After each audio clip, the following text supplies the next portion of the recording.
Good morning students. आज हम equation of motion in uniformly accelerated motion में bye graphical method करेंगे। पहले हम एनालिटिकल मेथड से ये तीनों इक्वेशंस हम निकाल चुके हैं। v is equal to u plus a t, जिसे हम vt रिलेशन यानी वेलोसिटी टाइम रिलेशन कहते हैं। दूसरी थी s is equal to u t plus half a t square, जिसे पोजिशन टाइम रिलेशन कहते हैं। और तीसरा v square equal to u square plus 2as, जिसे पोजिशन वेलोसिटी रिलेशन कहते हैं। और इसमें s v u t के क्या क्या अर्थ है जो हम पहले बता चुके हैं। v final velocity measured in metre per second, u initial velocity measured in metre per second, a acceleration जो कि हमेशा कांस्टेंट रहेगा क्योंकि मोशन जो है यूनिफॉर्मली एक्सिलरेटेड मोशन है, ये होगा metre per second square. Time will be measured in second and displacement और position will be measured in metre. तो आज हम ये तीनों इक्वेशंस बाय ग्राफिकल मेथड निकालेंगे कि ग्राफिकल मेथड से इनको कैसे निकाला जाता है। आज मैं सारे वापस को रिवाइज करने नहीं जा रहा हूं कि टोटल कौन कौन से ग्राफ हमने कल बनाए थे। आप लोग उस वीडियो को अच्छी तरह देख लें।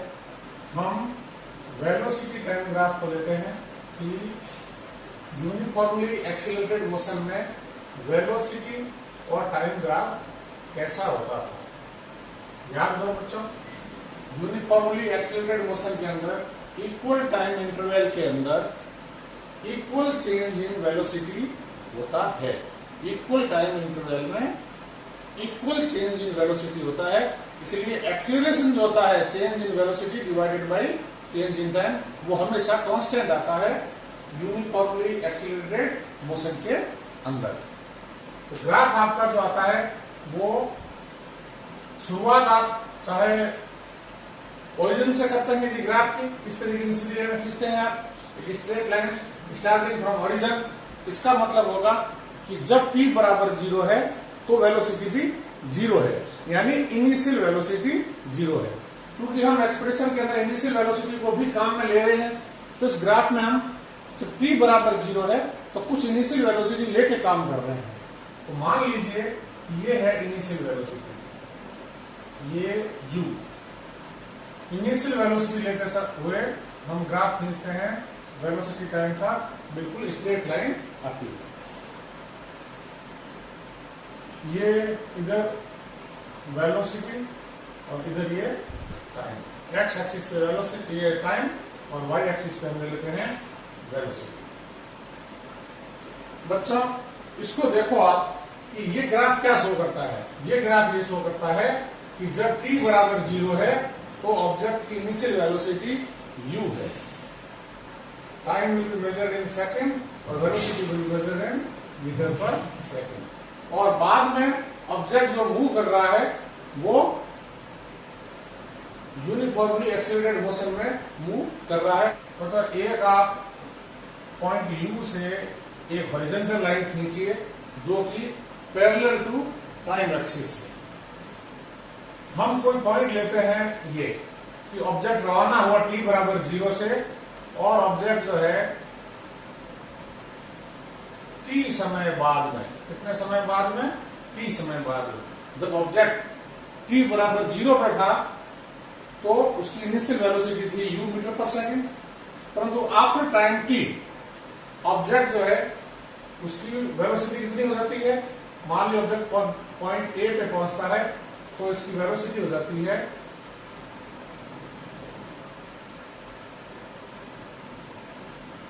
फाइनल वेलोसिटी इसकी हो जाती है v। ऑब्जेक्ट जब स्टार्ट होता है अपने मोशन को शुरू करता है तो एट t बराबर 0 पे ऑब्जेक्ट की इनिशियल वेलोसिटी है u, और आफ्टर टाइम t हम देखते हैं कि ऑब्जेक्ट की फाइनल वेलोसिटी हो जाती है v। बच्चों यहाँ एक चीज नोट करने की है कि जो वेलोसिटी टाइम ग्राफ है, velocity time graph of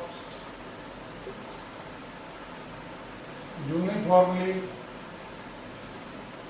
accelerated motion, ये क्या देता है, ये हमें देता है gives us, हमें क्या देता है ये velocity time graph of uniformly accelerated motion हमें क्या देता है, टोटल कितना डिस्प्लेसमेंट कवर हुआ है वो देता है। यानी डिस्टेंस कवर कह सकते हो आप, ये डिस्टेंस कवर जो है या डिस्प्लेसमेंट कवर जो है ये हमें देता है वेलोसिटी टाइम ग्राफ। एक चीज आपको यहां नोट करनी है कि area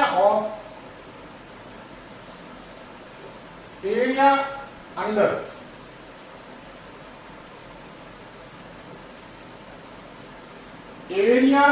velocity time graph of uniformly accelerated motion gives us distance covered. यानी ऑब्जेक्ट जब यहां से रवाना हुआ और पॉइंट ए तक पहुंचा, इसकी इनिशियल वेलोसिटी u थी, फाइनल वेलोसिटी इसकी v हो गई, तो यहां से यहां तक पहुंचने में इसने टोटल कितना डिस्प्लेसमेंट कवर किया वो निकालने के लिए हम इस पूरे के पूरे जो ये ग्राफ है, ये जो वेलोसिटी टाइम ग्राफ के नीचे है पूरा अंडर vt ग्राफ, इस पूरे के पूरे एरिया का हम क्या निकालेंगे, ये पूरे के पूरे जो है वेलोसिटी टाइम ग्राफ के नीचे का जो पूरा ये पोर्शन है, ये जो टोटल एरिया है वो एरिया हमें देगा कि टोटल डिस्टेंस कितनी कवर हुई है।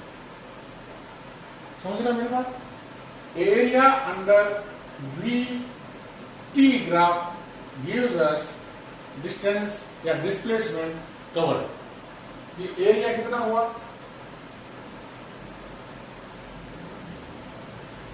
अब देखो इसका एरिया निकालने के लिए एक तो ये बनता है रेक्टेंगल, और एक बनता है ये ट्रायंगल। इस ट्रायंगल का एरिया और इस रेक्टेंगल का एरिया, ये दोनों एरिया यदि हम निकाल लेते हैं तो हमारे पास में इस पूरे के पूरे फील्ड का एरिया निकल जाएगा।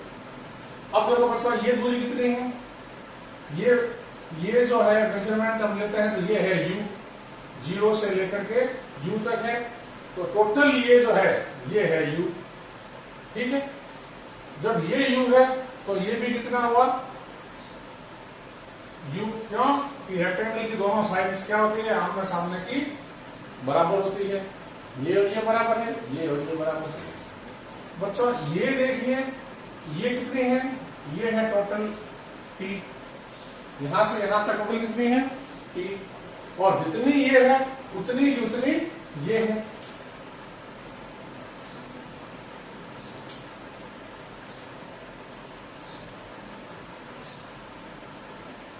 ये भी t है और ये भी t है। अब बच्ची बात कि यहां से लेके और यहां तक ये पूरी कितनी है, ये पूरी है यहां से लेके यहां तक, यानी कि ये पूरी है v के बराबर है, फाइनल वेलोसिटी के बराबर है। यहां से लेके और यहां तक का जो डिस्टेंस है ये वेलोसिटी है, ये यहां से यहां तक की वेलोसिटी v है, यानी ये साइड जो है वो v है। अब रही बात कि ये कितना है, ये जो कि इस ट्रायंगल की हाइट है ये कितना है, तो देखो ये इतनी v है इतनी u है, तो ये लास्ट में बचे कितने v माइनस u, इतना जो बचा वो v माइनस u। मेरे ख्याल से आपको ये चीजें सारी क्लियर हुई होगी कि ये वेलोसिटी टाइम ग्राफ है जिसमें ऑब्जेक्ट जब इनिशियली स्टार्ट होता है उसकी वेलोसिटी है u, कुछ समय बाद यानी t समय बाद इसकी वेलोसिटी हो जाती है v। वेलोसिटी टाइम ग्राफ के द्वारा जितना भी ये एरिया कवर हो रहा है, ये एरिया हमें देता है टोटल डिस्प्लेसमेंट या डिस्टेंस कवर, पूरी की पूरी ये डिस्टेंस कितनी कवर हुई ये हमें देता है। इस पूरे फील्ड का क्लोज्ड जो ये लूप है इसका पूरा का पूरा हमें एरिया निकालना है, तो हम एक एरिया रेक्टेंगल का और ट्रायंगल का एरिया निकाल के जोड़ लेंगे। रेक्टेंगल के अंदर ये साइड है u, इसके सामने वाली साइड भी है u, ये साइड है t, उसके सामने की साइड भी होगी t। इस ट्रायंगल के अंदर यहां से लेके पॉइंट ए से लेके, आप चाहे तो पॉइंट भी दे दीजिए, ये पॉइंट ए, यहाँ पॉइंट बी, ये पॉइंट ए, पॉइंट बी, यहाँ ये ओ है, और ये पॉइंट मान लीजिए आप दे दीजिए सी, ये पॉइंट दे दीजिए डी, कुछ भी पॉइंट दे दीजिए। यहां से लेके यहां तक की टोटल जो ये साइड है वो है बी, यहां से लेके यहां तक की ये साइड है यू, तो टोटल ये बच गए पीछे v माइनस यू। अब बच्चों इसके अंदर यदि हमें सबसे पहले कहा जाए कि एक्सीलरेशन निकालिए, यानी पहली इक्वेशन निकालने जा रहे हैं हम, वेलोसिटी टाइम रिलेशन निकाल रहे हैं सबसे पहले, वेलोसिटी टाइम रिलेशन हम निकालेंगे सबसे पहले। तो इस ग्राफ के अंदर देखो ये कितना है, चेंज इन वेलोसिटी कितना है, वेलोसिटी पहले u था, t समय बाद में वेलोसिटी में चेंज होकर वेलोसिटी जो है पहुंच जाती है v तक। चेंज कितना हुआ, final velocity minus initial velocity, यानी ये इतना v माइनस u। तो एक्सीलरेशन क्या होता है, एक्सीलरेशन होता है change in velocity divided by change in time, या time taken to change velocity. Change in velocity कितनी हुई है, देखो इनिशियली वेलोसिटी है u, फाइनल वेलोसिटी हो जाती है v, तो ये इतनी चेंज हुई, यानी v minus u divided by time में क्या चेंज है, इनिशियली टाइम था 0, बाद में टाइम हो गया t, यानी टाइम में चेंज हो गया t। ठीक है, तो a बराबर हो गया, a बराबर v minus you upon t, cross multiply करते हैं हम, at बराबर v माइनस यू, या आप ले लीजिए ऐसे v बराबर u प्लस at। ये पहली इक्वेशन आ गई, इस ग्राफिकल मेथड से भी हमने पहली इक्वेशन को प्राप्त कर लिया। ग्राफ ये एक ही है, हम तीनों इक्वेशंस इसी से निकालेंगे, इसीलिए मैंने पहली बार में ये पूरा पूरा ग्राफ बना दिया, और आपको ये भी बता दिया कि ग्राफ के अंदर का जो पूरा एरिया होता है वो डिस्टेंस कवर्ड के बराबर होता है। अब आते हैं हम दूसरी इक्वेशन एस टी रिलेशन की, यानी पोजीशन टाइम रिलेशन।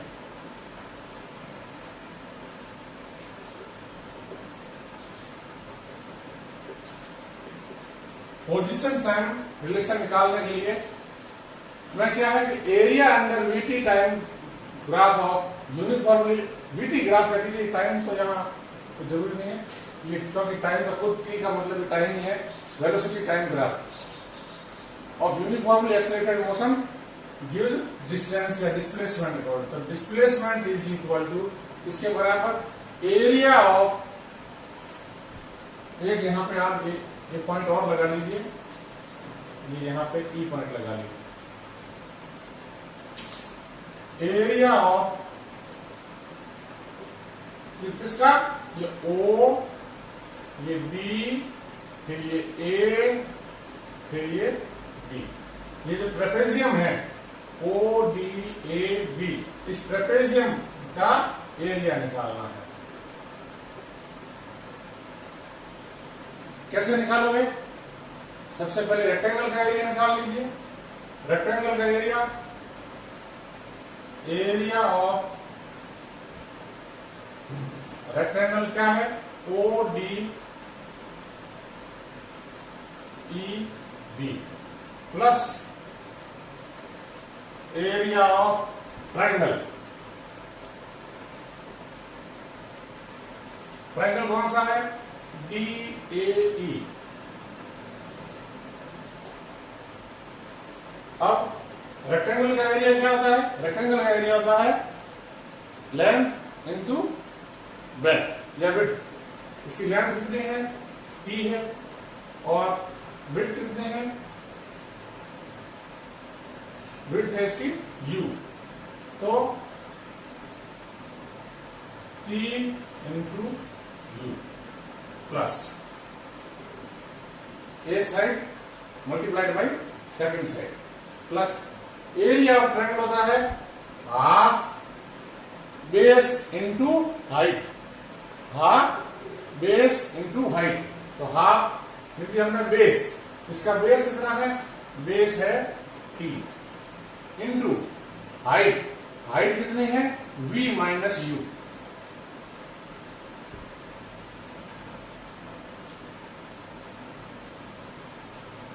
ठीक है, इसको और थोड़ा सॉल्व कर लीजिए, इसको तो यूटी लिख दीजिए। अब बच्चों देखो, ये v माइनस यू है, ये क्या है, v माइनस यू है। तो हम क्या करते हैं कि v माइनस यू के नीचे भी एक भाग दे देते, ut प्लस हाफ, ये t और ये t मिलकर हो गया t square into v minus you upon T, ये होता है एक्सीलरेशन के बराबर। तो क्या आ गया आंसर, s बराबर ut plus half at square. ये आपके सेकंड इक्वेशन हो गई पोजीशन टाइम रिलेशन की। अब आप इस वजह से ये v minus you upon T है, v माइनस यू था लेकिन यहाँ पे इसको मैंने t का भाग दिया और t से गुणा किया। इसकी जगह आप ऐसे भी कर सकते थे कि इसकी जगह आप ऐसा भी कर सकते थे कि a बराबर होता है v minus you upon T. a बराबर होता है एक्सीलरेशन बराबर change in velocity divided upon time. इसको ऐसे क्रॉस मल्टीप्लाई कर लीजिए, ये क्या आ गया, v माइनस यू बराबर 80। तो आप v माइनस यू की जगह 80 लिख लोगे तो भी आंसर वही आएगा, यहाँ 80 कर दोगे तो t से t मल्टीप्लाई होगा, t स्क्वायर हो जाएगा, a बच जाएगा। बात एक ही है, चाहे कैसे भी हो। अब निकालनी है हमें तीसरी equation, position velocity relation. Position velocity relation, इसकी भी शुरुआत हम ऐसे ही करेंगे कि area under velocity time graph gives us distance या डिस्प्लेसमेंट कवर्ड। तो डिस्प्लेसमेंट इज इक्वल टू, यहां चूंकि वेलोसिटी ले रहे हैं तो डिस्प्लेसमेंट रहेगा, यहां स्पीड ले लेते हैं तो यहां डिस्टेंस होगा, इतना ही फर्क है। ये डिस्टेंस और डिस्प्लेसमेंट जो है इसमें आप लोगों को कंफ्यूज होने की जरूरत नहीं है। यहां हम वेलोसिटी टाइम ग्राफ ले रहे हैं तो इसको आपको डिस्प्लेसमेंट लिखना है, स्पीड टाइम ग्राफ लेते हैं तो हमें डिस्टेंस लिखना है। तो displacement is equal to area of, वापस वहीं से शुरू करते हैं, ट्रेपेजियम। कौन सा trapezium, O U A B, O U A B. इस ट्रेपेजियम का एरिया निकालना है, जो कि हमें टोटल कितना डिस्प्लेसमेंट हुआ है वो देगा। अब देखो कितना हुआ ये, ट्रेपेजियम के एरिया निकालने का एक तरीका तो ये है कि आप एक रेक्टेंगल का एरिया निकाल लो प्लस ये ट्रायंगल का एरिया निकाल लो, जो हमने अभी निकाला था। ऐसे भी निकाल सकते हो। दूसरा तरीका क्या है, ट्रेपेजियम का अपना एक फॉर्मूला होता है निकालने का, डायरेक्टली आप ऐसे भी निकाल सकते हो। वो फॉर्मूला क्या होता है कि जो पैरेलल साइड्स है, जो पैरेलल साइड्स है उनको जोड़ो और उसका आधा करो, फिर मल्टीप्लाई किससे करो, इनके बीच की जो शॉर्टेस्ट डिस्टेंस है, वो दोनों पैरेलल लाइंस के बीच की जो शॉर्टेस्ट डिस्टेंस है उससे मल्टीप्लाई कर दो। यानी ट्रेपेजियम का एरिया हो गया ये साइड OD प्लस AB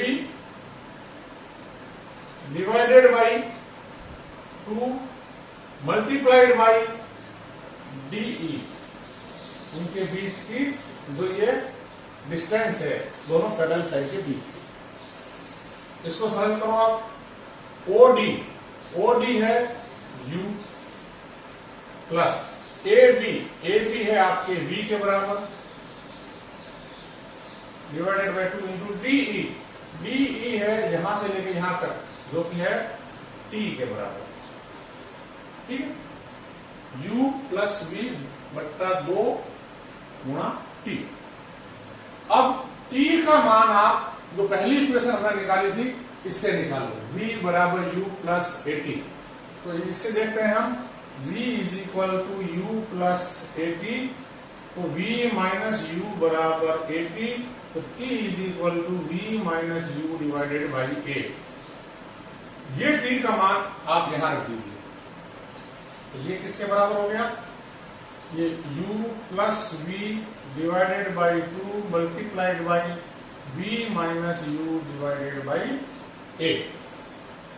अब ये a माइनस बी, इधर ये a plus b, a minus b multiplied by a plus b होगा a square minus b square, तो ये हो गया आपके b square minus u square upon 2a, इसके बराबर हो गया ये s के बराबर। अब इसको थोड़ा सा सिंप्लीफाई और कर दो, तो ये हो गया b square minus u square equal to 2as।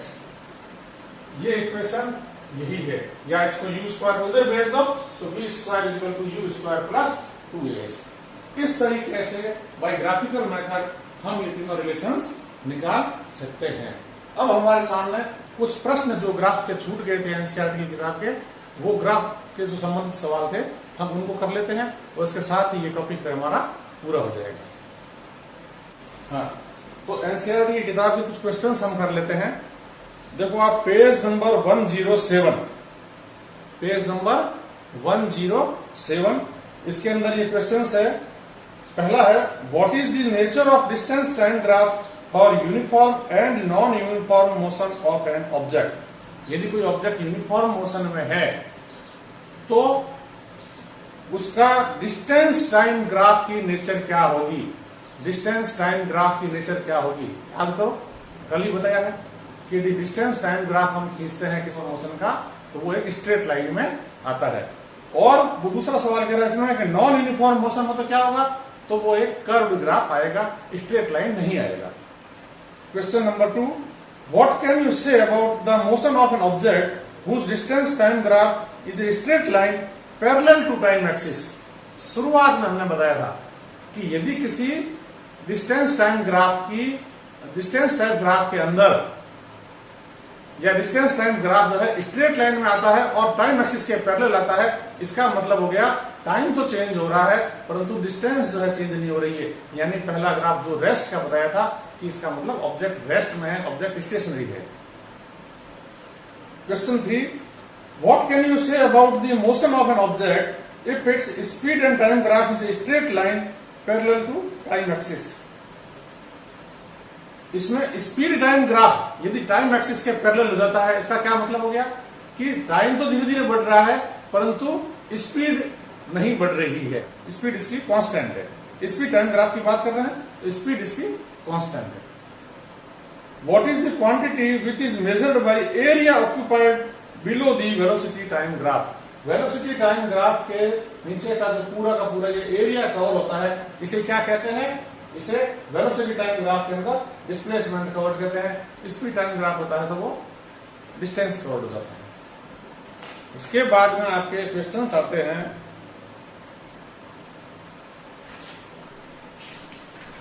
पीछे एक्सरसाइज के क्वेश्चंस है जो हमने छोड़ दिए थे। क्वेश्चन नंबर 5, पेज नंबर है 112। A driver of a car traveling at 52 km per hour applies the brakes and accelerates uniformly in opposite direction. The car stops in 5 seconds. Another driver going at 3 km per hour in another car applies his brakes slowly and stops in 10 seconds. On the same graph paper, plot the speed versus time graph for the two cars. Which of the two cars travel further after the brake were applied? बहुत सुंदर सवाल है।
Question 5 page number 112।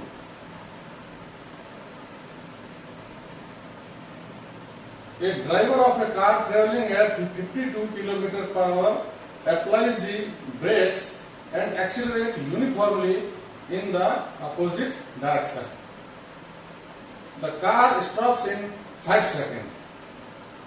Another driver going at 3 km per hour in another car applies his brakes slowly and stops in 10 seconds. On the same graph paper, plot the speed versus time graph. हमें क्या बनाना है? Speed versus time graph बनाना है। इस side में है speed और इस side में है टाइम। ये ओरिजिन O।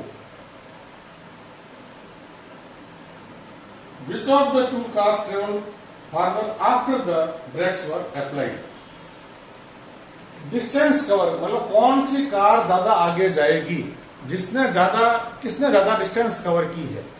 तो ग्राफिकल मेथड से सॉल्व करना और एनालिटिकल से आप फॉर्मूला रख के कर लोगे। अब ग्राफिकल मेथड से है कि स्पीड टाइम ग्राफ का जो एरिया होता है, स्पीड टाइम ग्राफ का जो एरिया होता है वो डिस्टेंस कवर्ड हमें देता है। अब इसमें से ये कहता है कि कौन सी कार जो है ज्यादा आगे जाएगी, तो जिसका एरिया ज्यादा है वो कार आगे चली जाएगी, जिसका एरिया कम है वो कार थोड़ी पीछे रहेगी।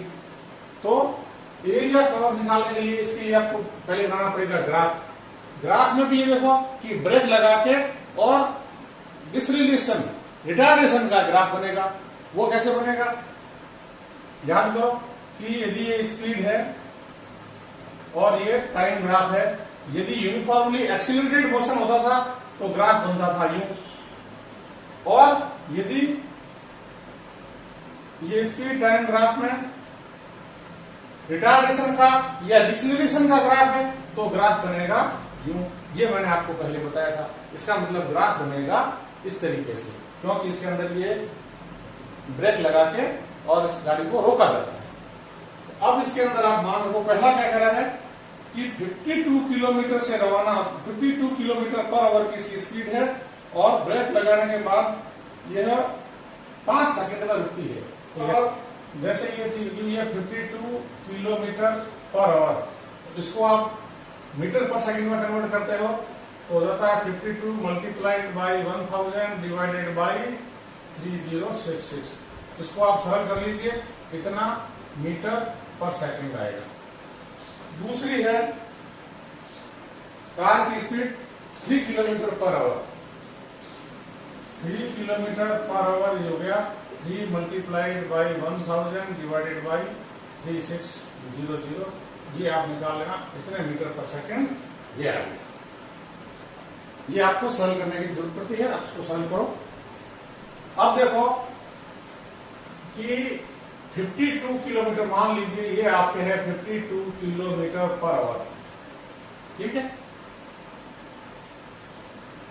स्पीड, और टाइम लेता है आपके ये बता रहा है कि 5 सेकंड ले रहा है, नहीं टाइम ले रहा है ये, हाँ 5 सेकंड। ये 52 किलोमीटर है और टाइम ले रहा है 5 सेकंड। अब बात आती है कि ये यूनिफॉर्मली एक्सीलरेटेड मोशन है या नहीं। देखो ये ब्रेक लगाता है, गाड़ी धीरे धीरे रुकती है, चेंज इन स्पीड हो रहा है यानी एक्सीलरेशन तो है, परंतु स्पीड हायर से लोअर यानी लास्ट में ऑब्जेक्ट रुक जाता है, यानी स्पीड धीरे धीरे कम हो गई, लास्ट में 0 हो गई। इसका मतलब ये नेगेटिव एक्सीलरेशन है यानी डिसलेरेशन है, और डिसलेरेशन का ग्राफ हमने पढ़ा था वो होता है इस तरीके से। याद करो इसकी डायरेक्ट, इसका जो आप यदि इस तरह का ग्राफ आता है, ये स्पीड और टाइम का ग्राफ हो, यदि हम इस तरीके से लेते हैं और इसके किसी भी पॉइंट पे यदि हम इसका टाइम एक्सिस के साथ में कितना ये एंगल बना रहा है ये चेक करते हैं, यानी स्लोप चेक करते हैं, तो स्लोप तो सब में समान है, इसका मतलब एक्सीलरेशन इसका कांस्टेंट आ रहा है, मोशन यूनिफॉर्म मोशन में एक्सीलरेशन कांस्टेंट है। परंतु ये जो एंगल है ये ग्रेटर देन 90 है, और ग्रेटर देन 90 एंगल होने का मतलब हो गया कि ये स्लोप नेगेटिव होगा, और स्लोप का नेगेटिव होने का मतलब एक्सीलरेशन नेगेटिव है। ये मैंने आपको पहले लास्ट वीडियो में बताया है। तो कितना हो गया ये, इसका एरिया जो कवर है, जैसे ओ, ये ए और ये मान लो टाइम जो है इसकी जगह मैं लिख देता हूं मान लो बी, ओ ए बी का एरिया, ओ ए बी, ये देगा कि ये ऑब्जेक्ट ब्रेक लगाने के बाद में कितनी डिस्टेंस कवर करेगा। Area of O A B, triangle O A B जो है इसका एरिया बराबर distance covered by first driver. जो पहला ड्राइवर था उसके द्वारा 52 किलोमीटर पर आवर की स्पीड से जब गाड़ी चल रही थी, उस पर ब्रेक लगाया, 5 सेकंड में वो रुक गई, तो उसके द्वारा कितनी डिस्टेंस कवर हुई, तो इस ग्राफ का एरिया, ये जो ग्राफ है इसका जो एरिया है ये कितना, ये एरिया हुआ half multiplied by base, base है O B into height, triangle की हाइट ओ ए, ये किसके बराबर हो गया, हाफ इंटू टाइम कितना लगा है 5 सेकेंड, 5 है सेकंड में, इंटू ये कितना है, ये है 52 kilometre per hour, 52 kilometre per hour. अब आप इसमें पहले दिया आपने चेंज कर लिया होता तो ठीक, नहीं किया है तो यहां चेंज कर लो, 1/2 इंटू 5 इंटू ये 52 मल्टीप्लाइड बाई 1000 डिवाइडेड बाई 3600, ये टोटल आपके आ जाता है 36.11 मीटर। और नेक्स्ट क्वेश्चन कहता है कि दूसरा वाला जो ड्राइवर है, दूसरी जो कार है, वह 3 किलोमीटर पर आवर की स्पीड से चल रही थी और ब्रेक लगाने के बाद 10 सेकंड में रुकी। मान लीजिए यहां पे है 10 सेकंड और मान लीजिए यहां पे ये है 3 किलोमीटर पर आवर, इसने जब ब्रेक लगाया तो ये 10 सेकंड में रुकी, यानी यहां रुकी। अब इसके द्वारा कितनी डिस्टेंस कवर की गई, इसके द्वारा डिस्टेंस कवर की गई, इस ग्राफ के नीचे कितना पूरा ये एरिया कवर हुआ है, तो ये ओ, ये आपके ओ ए बी था, यहां सी लिख दीजिए और यहां डी लिख दीजिए, यानी अब के आपका हो गया ओ डी सी, ट्राइंगल का जो एरिया है O D C, area cover by O area under graph, ये जो वेलोसिटी टाइम ग्राफ है डीसी, कितना होगा O D C, area of O D C, ये किसके बराबर हो गया, हाफ इंटू ओ सी, तो किसके बराबर हो गया 10, और हाइट कितनी हो गई 3, 10 तो है सेकंड में, ये है 3 है किलोमीटर पर आवर में, इसको आप कन्वर्ट कर दीजिए इंटू 10 इंटू 3000 डिवाइडेड बाई 3060, कितना हो गया, ये टोटल हो गया आपके 50 मीटर। तो इसमें हमको दिखता है कि इसने कवर किया 36.11 मीटर, इसने कवर किया 50 मीटर, यानी दूसरे वाले ने ज्यादा डिस्टेंस कवर की। ठीक है, ये है क्वेश्चन 6 पेज नंबर 112। इसमें आपको ये इस तरह का ग्राफ दिया हुआ है और कहा गया है कि आप इन प्रश्नों के उत्तर दीजिए। पहला है which of the three is travelling the fastest, ये ऑब्जेक्ट ए बी और सी तीनों में से सबसे ज्यादा फास्ट कौन चल रहा है। तो फास्ट चलने के लिए हमें पता होना चाहिए कि distance travelled divided by time taken, ये हम निकालेंगे तो तीनों की स्पीड निकल जाएगी। चाहे तो आप इन डेटा को देख के और भाई कितने समय में किसने कितनी डिस्टेंस कवर की और कितना टाइम लगा, ऐसे निकाल के देख लीजिए कौन सा फास्ट है, उसमें तो आपको टाइम लगेगा, डिस्टेंस लेनी पड़ेगी, फिर उसमें टाइम का भाग देना पड़ेगा। सीधा सा है देख के बताने का कि आप इनके स्लोप देख लीजिए कि ये जो है पहला, जैसे ऑब्जेक्ट बी है, ये ऑब्जेक्ट बी का स्लोप कितना है, ये इतना स्लोप है। ये ऑब्जेक्ट कौन सा है, सी, सी का स्लोप कितना है, इतना है, और ऑब्जेक्ट ए का स्लोप कितना है, इतना है। तीनों के अलग अलग स्लोप देख लीजिए। अब सबसे ज्यादा स्लोप किसका है, ये आप देख लीजिए कि जिसका सबसे ज्यादा स्लोप वो उतना ही फास्ट। तो जो मुझे दिख रहा है इसके अंदर, आप खुद अपना ग्राफ पे एक बार चित्र को बना के देख लेना। मुझे जो दिख रहा है वो इसमें ये सबसे ज्यादा दिख रहा है, ये इससे कम दिख रहा है, ये सबसे कम दिख रहा है। यानी ये जो वेलोसिटी ऑफ बी, ये वेलोसिटी ऑफ बी, ये वेलोसिटी ऑफ सी और ये वेलोसिटी ऑफ ए, तो सबसे ज्यादा स्लोप दिख रहा है मुझे वीबी का, यानी वेलोसिटी ऑफ बी सबसे ज्यादा है, बी ऑब्जेक्ट की वेलोसिटी सबसे ज्यादा है, उससे कम है वेलोसिटी सी ऑब्जेक्ट की, और सबसे कम है वेलोसिटी ए ऑब्जेक्ट की। दूसरा है, are the three ever at the same point on the road, क्या तीनों रोड पे कभी भी एक ही पॉइंट पे मिलते हैं क्या। अब देखो यहां पे ये बी और ए यहां मिल रहे हैं, परंतु सी नहीं मिल रहा है। इस पॉइंट पे इस टाइम पे बी और सी मिल रहे हैं, और इस टाइम पे सी और ए मिल रहे हैं। तीनों ही एक साथ तो किसी पॉइंट पे मिलते हुए इस ग्राफ में नजर नहीं आ रहे हैं। इसका मतलब तीनों कभी भी एक साथ रोड पे किसी पॉइंट पे नहीं मिलेंगे। Are the three ever at the same point on the road, no.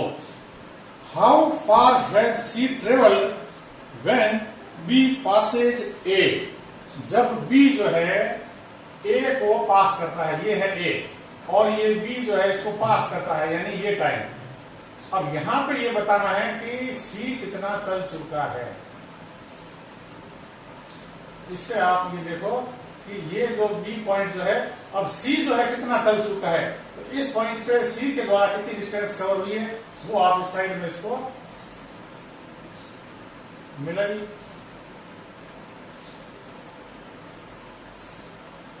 जब बी ए को पास कर चुका है, देखो ये बी जा रहा है, इधर ए जा रहा है, तो ये बी ने ए को पास करके जैसे ये निकला, तो ये समय कौन सा है, तो ये समय है ये।